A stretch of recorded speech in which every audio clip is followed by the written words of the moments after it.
Have you ever stood in front of your wardrobe and suddenly rejected the outfit you planned to wear?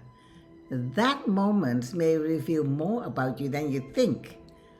In the last color talk, I shared how I see color as a language that can communicate with us, through us, and about us.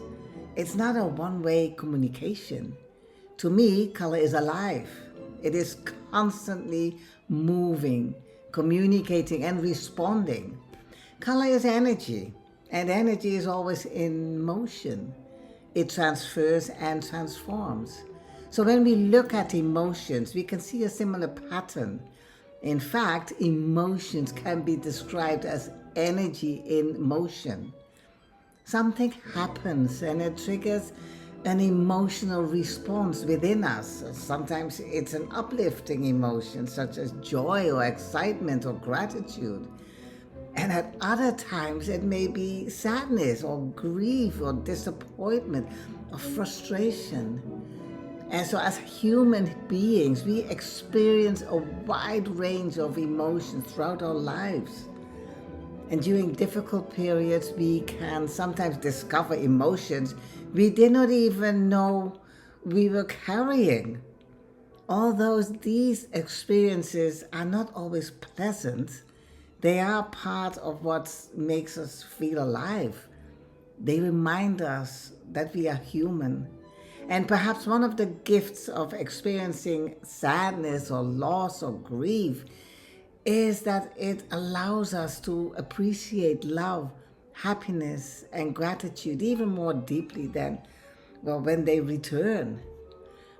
So, what does color have to do with emotions? Well, quite a lot. Just as emotions are energy, color is energy too. So every color has its own vibration and its own unique frequency. So when we resonate with the energy of a particular color, we are often drawn towards it. We may want to wear it, surround ourselves with it, or bring more of it into our environment. And one of the closest way we can bring color into our lives is through our clothing.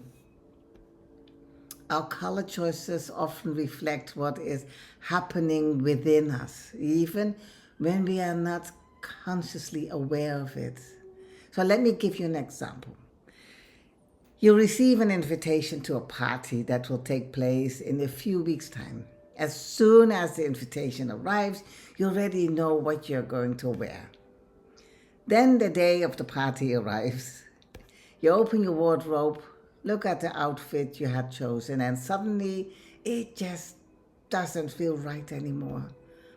So you try something else, and then another outfit. And before you know it, half your wardrobe is spread across the bed. So what happened? When the invitation arrived, you were in a different emotional space. A few weeks later, something has shifted within you. Your feelings have changed, and the outfit that once felt perfect no longer resonates with who you are in that moment. And many people have experienced this without realizing what is happening. Our color choices often reflect our emotional state on a subconscious level. And the more aware we become of these choices, the more we can understand ourselves and others. And I often say that our emotions guide many of our color choices, especially in the clothes we wear. Yet most people are completely unaware that their colors may be revealing far more than they realize. So you can say one thing with your words, but if your colors are communicating something different, I will always pay attention to the colors. Why? Well, because most people choose their colors from the heart rather than from the head. So their color choices are often more honest than the story they are telling themselves.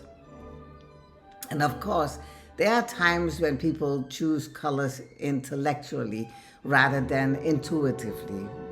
When that happens, the energy can feel slightly out of tune, as though something doesn't quite fit. It will explore, well, I will explore that fascinating subject in a future color talk.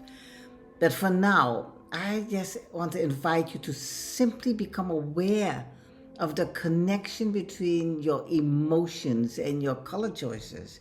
You may discover that your colors have been communicating your feelings long before you became conscious of them.